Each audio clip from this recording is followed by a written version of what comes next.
रद्द झाली, कायदेत असून सुद्धा तुम्ही या ठिकाणी आलात, आम्ही तुमचे आभारी आहोत आणि राहू. पूर्ण महाराष्ट्र नवनिर्माण सेना गेवराई विधानसभाचे मनापासून आपले आभारी राहील.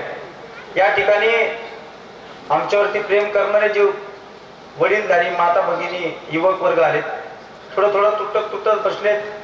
मला माहिती आहे आपल्या पुढच्या मोकळ्या झाल्यात, सभेला हवी तेवढी गर्दी नाहीये, आपल्याकडे हवा तेवढा त्यांच्या एवढा चुकीच्या पद्धतीने लोकांचा काटा मारून पैसा कमवलेला सुद्धा नाहीये. आज लोकांच्या सर्वसामान्यांच्या खिशात हात घालणारी ही लोक ही एवढ्यावर थांबली नाही. त्यांनी त्यांच्या कर्मचाऱ्याच्या 2-2 महिन्याचा पगार देखील कापलाय आणि निवडणुकीत खर्च करायला लागला. काय ढाबे रूप आहेत, काय दारू आहे, काय गोरगरिबाच्या लेकराला व्यसन लावतायत, ढाब्यावरती बसवलं जातंय. आणि पैसा कोणता तर शेतकऱ्याच्या जो मालाला भाव, ऊसाला जो कमी भाव दिला जातो तो पैसा, शेतकऱ्याचा काटा मारलेला पैसा, त्या पैशातनं सगळी उदरपट्टी सुरू आहे. मला सांगावं असं वाटतं की हा पैसा तुम्हाला घेऊन डुबणार एक दिवशी, नक्की डुबणार आहे. आणि मला वाटतं तो दिवस लांब नाही, 23 तारखेला तुम्ही डुबणार आहेत आणि त्या पैशाच्या पावसामध्ये तुमचं नक्की समाप्ती होणार आहे.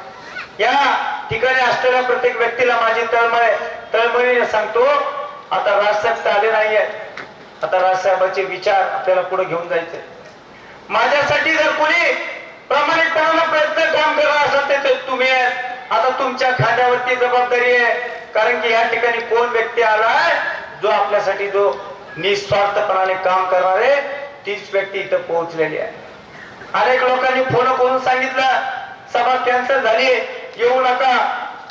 मी मगाशी सांगितलं काय काय दिलं, घरकुल देणार नाहीत, गाय गोटा देणार नाही, असे विविध गोष्टी केल्या आणि सभेपासून येण्यापासून रोखलं गेलं.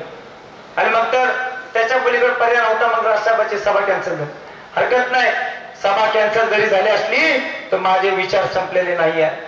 हा लढा हा तुमचा माझा नाहीये, एकट्याचा, हा सगळ्यांचा आहे. हा लढा शेतकऱ्यांचा आहे, हा लढा कष्टकऱ्यांचा आहे, हा लढा महिलांचा आहे, हा लढा युवकांचा आहे, या ठिकाणी बेरोजगारांचा आहे. त्यांच्यासाठी आपल्याला लढायचं आहे, त्यांच्यासाठी या ठिकाणी काहीतरी योजना आणायच्या, काम करायचं आहे. आणि प्रत्येकाने दारादारात जा, मतदान रूपी त्यांना आशीर्वाद मागा. लोक आपल्या पत्रामध्ये नक्कीच मतदान देणार आहेत, आशीर्वाद देणार आहेत. आपल्याला भ्यायचं काहीच कारण नाही, कारण की आपल्या पाठीशी सर्वसामान्य जनता, ही जनता आहे. त्या जनतेच्या जीवावर आपण लढतोय.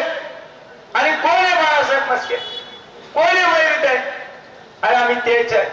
कोरोनाच्या काळामध्ये तो दोन्ही विनोदराव बसले समोर, ते राशनची किट घेऊन असायचे, मी भाजीपाला घेऊन असायचे.